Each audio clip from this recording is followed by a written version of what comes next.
Belén González. Xavier Rey Ancho.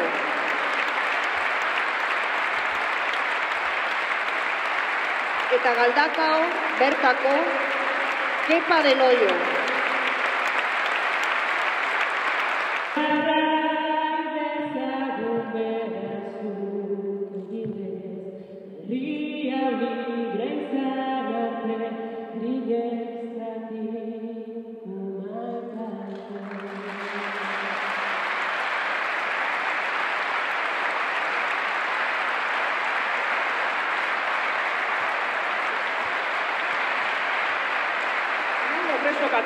Oraingo lehenengo preso katalanak espetxera sartzen ari zirenean, atera esan 1898ko azken presoa. 20 urte eta gero, kartzelak uztu behar zirenean, orain preso politiko berriekin betetzen hasiak dira. Noski ditugula kezkaz begiratzeko Kataluniari eta estatuari kezkaz begiratzeko arrazoiak. Baina kezkatuak ez ezik, eskarmentuak, ibilbideak erakutsitakoarekin eta ibilbideari esker ikasitakoarekin begiratzen diogu ere momentuari. Eta nik atera ditugun herri bezala, mugimendu bezala, independentista bezala atera ditugun 4 ikasgai ekarriko ditut. Lehenengoa, ikasi digu estatuak errepresioaren eztabaidan zangotrabatuak nahi gaituela. Hori dalako, gure herrian aurrera egiteko oztoporikan nagusiena.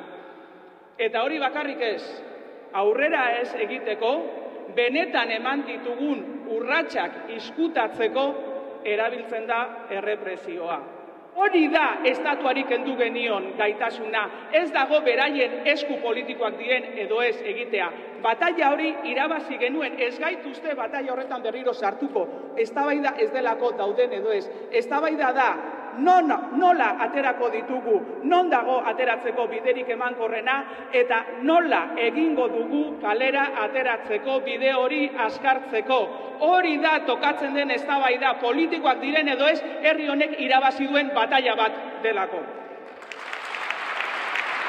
Ezkerra Abertzaleak ibilbide honetan proposamen asko egin ditu presoak kaleratzeko.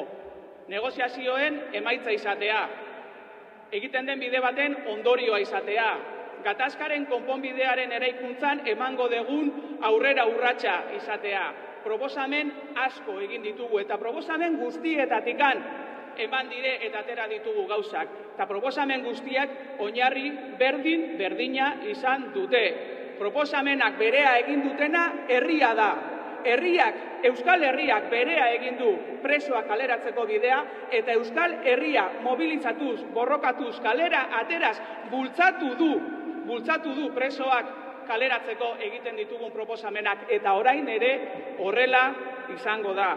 Presoak ere eman dituzte 11 urrats. Presoak ere eta beraiek bereziki ari dire beraien ekarpena egiten.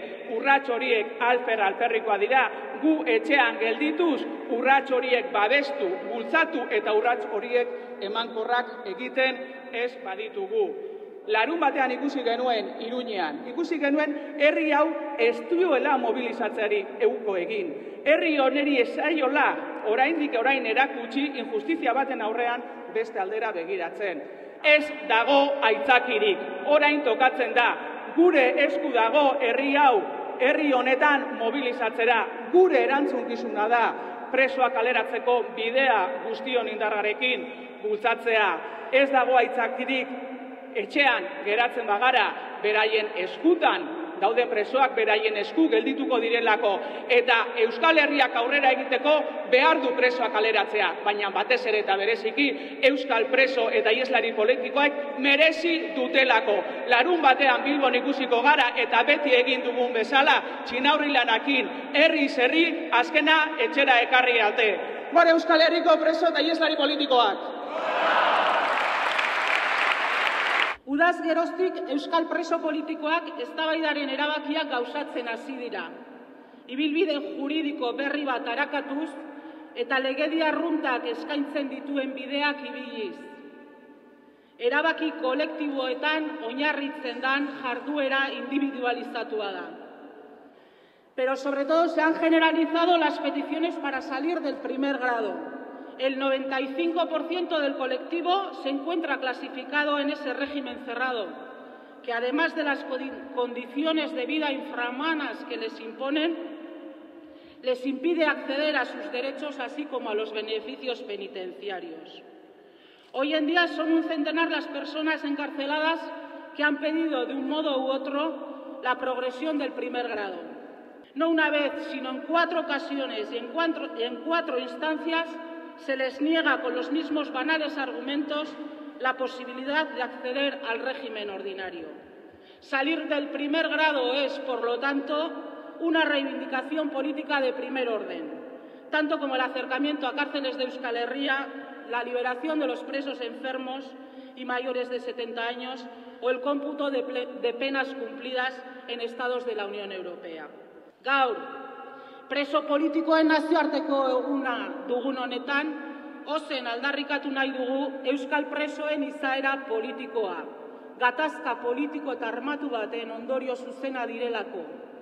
Euskal Herrian beste fase batera igarotzeko ezinbestekoa dugu preso politikoak kaleratzea eta ieslariak herriratzea. Horregatik, kalera-kalera dinamikak deituta, larunbat honetan, 5:00 Bilboko Lakasiatik abiatuko den manifestazio nazionalean parte hartzera gonbidatu nahi zaituztegu.